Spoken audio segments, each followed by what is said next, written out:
क्या आपको बार बार पेट खराब रहता है? क्या कब्ज, कभी दस्त और थोड़ा सा तनाव होते ही पेट में मरोड़ शुरू हो जाती है? बार बार गैस, पेट फूलना, अधूरा पेट साफ रहना, या फिर अगर आपने कोई अल्ट्रासाउंड कराया है तो उसमें आईबीएस यानी कि इरिटेबल बाउल सिंड्रोम की समस्या देखने को मिलती है। यह बीमारी जानलेवा तो नहीं मानी जाती, लेकिन मरीज इतना परेशान हो जाता है, इतना फ्रस्ट्रेट हो जाता है कि उसको समझ नहीं आता कि मैं करूं क्या। आज के इस वीडियो में हम जानेंगे आईबीएस के शुरुआती लक्षण क्या है, आईबीएस कैसे ठीक हो सकता है, क्या वास्तव में आईबीएस को ठीक किया जा सकता है या नहीं। दो ऐसे बेस्ट मेडिसिन आईबीएस के लिए जो बहुत कारगर हैं और बहुत जल्दी रिजल्ट्स देते हैं और कई समस्याओं को खत्म करने में मदद करते हैं। आईबीएस आखिर होता क्यों है, इसके पीछे कारण क्या है और आईबीएस का ट्रीटमेंट क्या है। तो चलिए शुरू करते हैं इस वीडियो को बिना किसी देरी के और समझते हैं आईबीएस है क्या और कैसे आप इसको ठीक कर सकते हैं।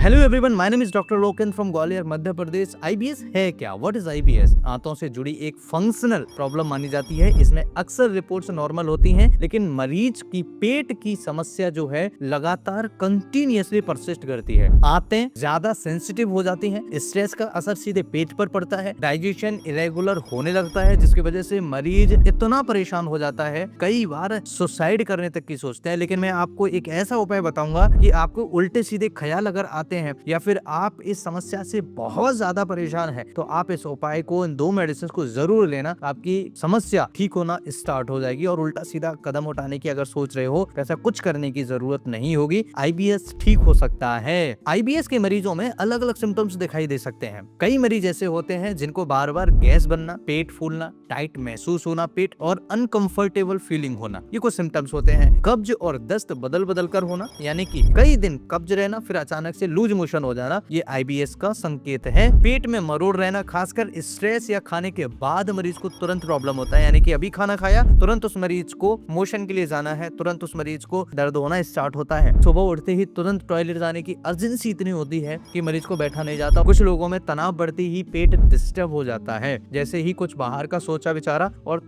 तुरंत उनके पेट में गुड़र गुड़र होकर उनकी समस्या बढ़ जाती है। थोड़ा खाना खाया, फुलनेस महसूस होती है। लगातार डाइजेस्टिव समस्या के कारण शरीर और माइंड दोनों प्रभावित होने लगते हैं, जिसकी वजह से कई समस्याएं होती हैं। अब बात करते हैं कि करना क्या चाहिए, आखिर आईबीएस को कैसे आप कंट्रोल कर सकते हैं। आईबीएस में सिर्फ दवा काफी नहीं होती, लाइफस्टाइल और माइंड दोनों को सुधारना बहुत जरूरी है, तभी आईबीएस को कंट्रोल किया जा सकता है। उपाय नंबर 1, खाना खाने का समय फिक्स कर दीजिए, यानी कि शाम को 7 बजे मतलब 7 बजे, सुबह 11 बजे मतलब 11 बजे। कभी देर से खाना खाना या कभी ओवर ईटिंग आईबीएस की प्रॉब्लम को बढ़ाता है, इसलिए फिक्स टाइमिंग कर दीजिए, आपकी समस्या धीरे धीरे कंट्रोल होना स्टार्ट हो जाएगी। दूसरा उपाय, स्ट्रेस को कम करिए। आईबीएस का कनेक्शन गट और ब्रेन दोनों से माना जाता है, तो आप समझ लीजिए अगर स्ट्रेस रहेगा, एंजाइटी रहेगी तो आपकी गट डिस्टर्ब होगी, जिसकी वजह से आपकी समस्या बढ़ेगी। तीसरा उपाय, बहुत ज्यादा चाय कॉफी का सेवन करना। जब भी आपको लग रहा है कि बहुत ज्यादा प्रॉब्लम बढ़ रही है तो चाय कॉफी वगैरह ये सब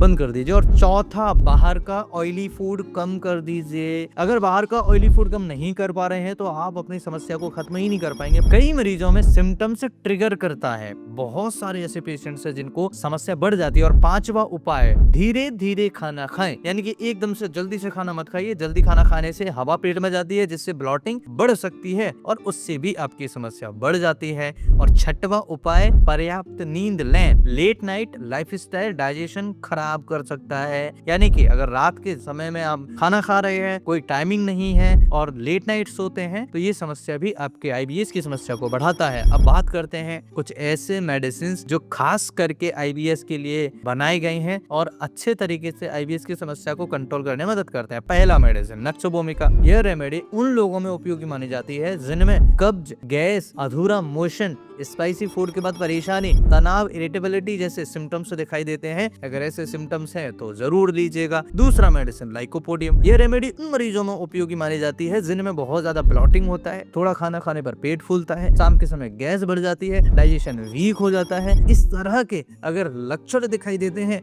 तो उनको लाइकोपोडियम 30 पोटेंसी में 5 गुण सुबह 5 गुण शाम को मरीज को देना चाहिए। मरीज को आराम मिलता है और आप देखेंगे कि बहुत अच्छा इंप्रूवमेंट देखने को मिल रहा है। अब कुछ वार्निंग्स हैं, इन कामों निर्णयों को आप बहुत सोच समझ के करिए। अगर स्टूल में ब्लड आए, तेजी से वजन कम होए, लगातार बुखार रहे, सीवियर कमजोरी हो, तो तुरंत अपने आसपास की किसी अच्छे डॉक्टर को दिखाइए, आईबीएस की जांचें कराइए, प्रॉपर इन्वेस्टिगेशन कराइए और पता करिए कि आपको एक्चुअल में क्या प्रॉब्लम है। अब बात करें कि आईबीएस होता क्यों है। कुछ पॉसिबल कॉजेस हैं। सबसे पहला, लगातार तनाव रहना, एंजाइटी रहना, अनियमित खाना होना, ज्यादा प्रोसेस्ड फूड का सेवन करना, इन्फेक्शन के बाद गट डिस्टर्बेंस होना, नींद की कमी होना, सेडेंटरी लाइफस्टाइल होना। आज की फास्ट लाइफस्टाइल ने डाइजेस्टिव सिस्टम को बुरी तरीके से प्रभावित कर दिया है और हम परेशान हो रहे हैं। दवाइयां खा खा के हम सोच रहे हैं कि हम ठीक हो जाएंगे। तो सबसे पहले अपनी लाइफस्टाइल को ठीक करिए। आईबीएस भले ही जानलेवा नहीं है, लेकिन अगर समस्या रहे तो आप हमेशा ध्यान रखिए कि आईबीएस को बिना लाइफस्टाइल चेंज किए हुए आप इसे ठीक नहीं कर सकते। ये मैं आपको 100 की एक बात कह रहा हूँ कि आप समझ लीजिए। जब तक आप लाइफस्टाइल नहीं बदलेंगे आपकी बीमारी ठीक नहीं हो सकती, क्योंकि